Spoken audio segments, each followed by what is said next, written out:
Please note, this video only highlights a few select rules and should not be viewed as a substitute to reading through the official rulebook. The official rulebook can be found on the OCF website. The jury president, head judge, of each event has full authority over the event and in their interpretation of the rules. The jury president also has the authority to change or modify rules for an event, and any changes made would be explained in the technical meeting prior to the event.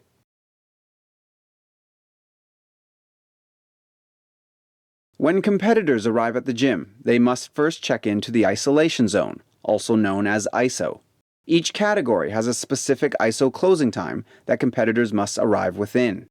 Only registered competitors, coaches, and competition officials are permitted inside ISO. Competitors must remain inside ISO until it's their turn to climb, and are not allowed to see the competition boulders, watch each other climb, or communicate with anyone outside of isolation. Electronic communication devices of any kind are not permitted inside ISO. Once it's the competitor's turn to climb, they exit ISO and enter the competition area. They are escorted over to the on-deck chair by their first boulder, and wait for the remainder of the rotation period to finish. The competition runs on a 5-minute rotation period. Competitors get 5 minutes to try and complete their boulder problem, followed by a 5-minute rest before trying the next problem, and so on. Once the horn sounds, signaling the start of the next rotation period, the competitor may turn around, and the problem judge will show them their boulder problem. Once the timer reaches 1 minute left, a warning sound goes off. 1 minute remaining. Should a competitor be on the wall when the 5 minutes is up, they will be called off by the judge and will not be allowed to finish their attempt. Should a competitor complete the problem under the 5 minutes, they return to the on-deck chair until the time is up. At local competitions this season, there will be 1 round consisting of 6 problems. At provincials, there will be 2 rounds. The initial qualification round will consist of 5 problems. The top 8 competitors from qualifiers will advance to finals. The final round will consist of 4 problems. Each problem has a starting position marked with 4 pieces of tape. Finish holds are marked with 1 piece of the same colored tape, and a bonus hold marked somewhere in between with a different color of tape. Black tape is used to mark any area or holds that are out of bounds. Competitors are allowed to touch the black tape, but not any part of the wall or holds beyond the black tape. If they do, they will be called off and the attempt will count against them. Note: flagging past the black tape is allowed. In certain situations, black tape is defined as soft black tape, meaning you can step on or touch the wall past the black tape, just not use any of the holds. This would be communicated during the competitor's technical meeting ahead of time. Each boulder has a clearly marked start with 4 pieces of tape, 1 piece for each hand and foot. It's up to the competitor to figure out which hand or foot to put where. However, they must achieve a proper starting position by touching all 4 points of contact at the same time before they can progress any further into the problem. Holds with multiple pieces of tape on the same hold indicate multiple hands or feet or a combination of both need to start on that hold. The competitor's actual attempt begins once every part of the competitor's body has left the ground. Here are a number of examples of correct and incorrect starts.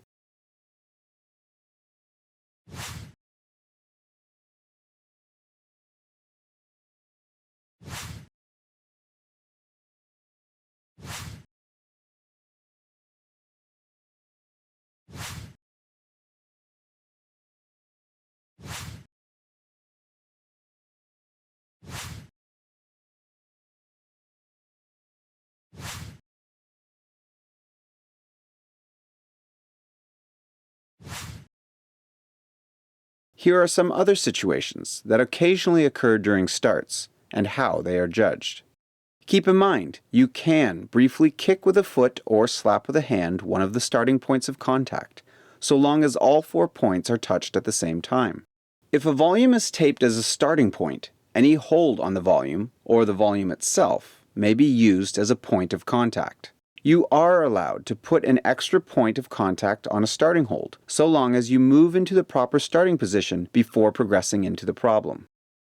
You are allowed to touch or grab part of the wall itself to help you get established into the proper starting position. However, you are not allowed to touch or grab a volume to establish a start if it is not a designated starting point of contact. Once the last point of contact leaves the ground, the competitor's attempt has begun. Even if the proper start hasn't been achieved, the attempt counts against them.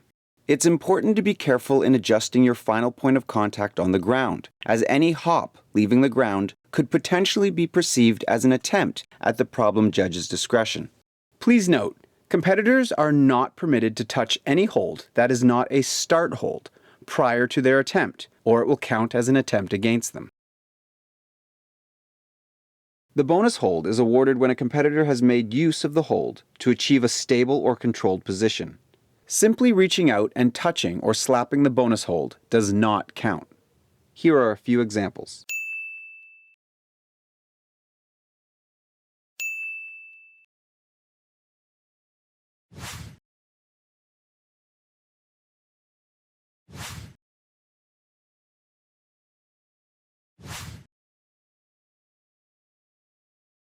An attempt on a boulder is considered successful once a competitor has controlled the finish hold with both hands.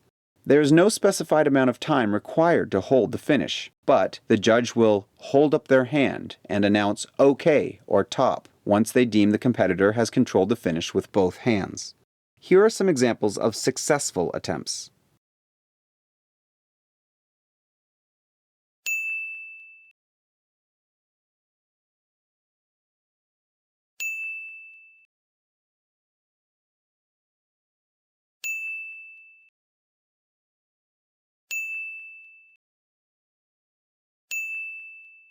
Here are some examples of unsuccessful attempts. Remember, two hands must touch the finish hold in control, and slapping the finish hold or holding one hand over top of the other hand does not count. Other reasons an attempt on a boulder may be considered unsuccessful and the competitor called down by the judge is if the competitor uses any holes or T-nuts provided for the placement of holds, excluding bolt holes on an actual hold. Uses any unfinished side or top edges of the wall, however, grabbing the edge of a volume is permitted. Uses any advertising or informational placard fixed to the wall. Touches the ground with any part of the body. Fails to complete their attempt within the 5-minute rotation period.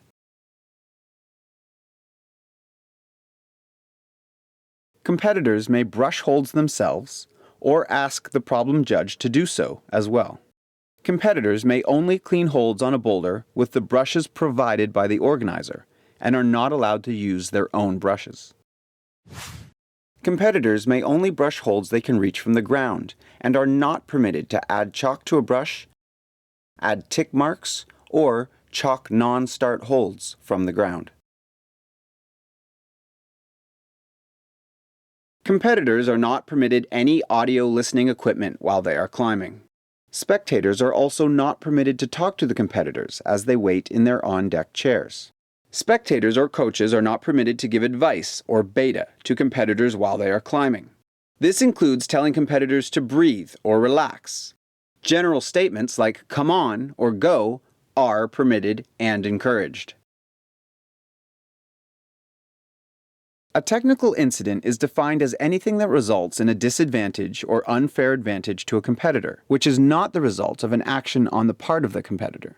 The most common instances are spun or broken holds. Should a hold spin or break without causing the competitor to fall, the competitor may choose to continue climbing, in which case the attempt counts as normal. The competitor can also choose to call a technical and come off the wall. Once the hold is fixed, the competitor's next attempt would be considered a continuation of the last attempt, meaning the earlier attempt would not count against them. When a technical incident occurs, the judge will note the time in the current 5-minute rotation. The competitor is allowed the time remaining at the moment the technical incident occurred, with a minimum of 2 minutes.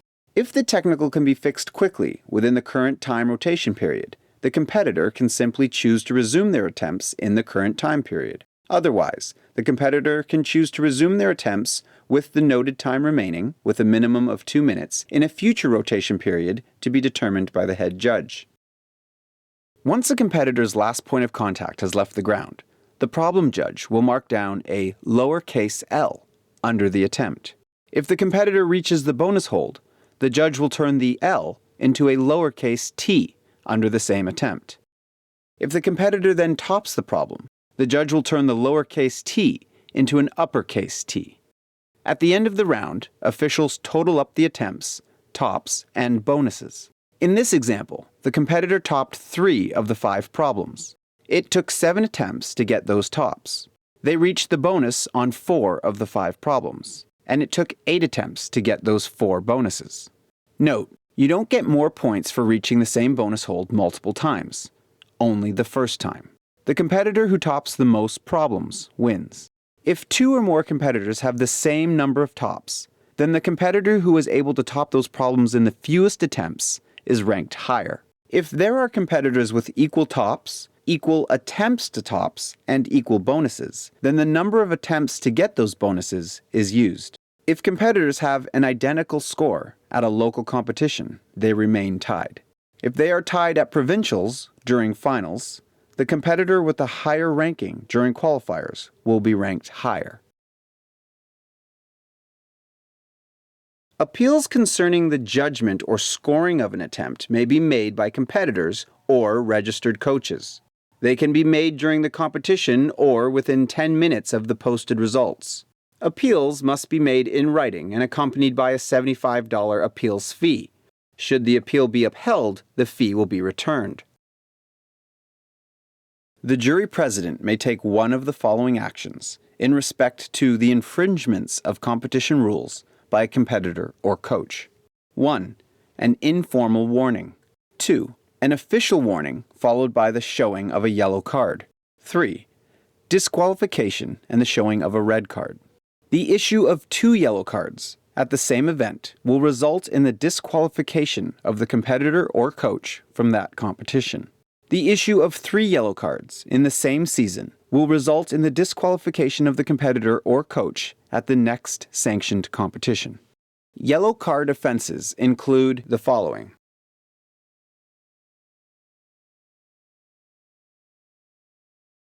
Red card offenses include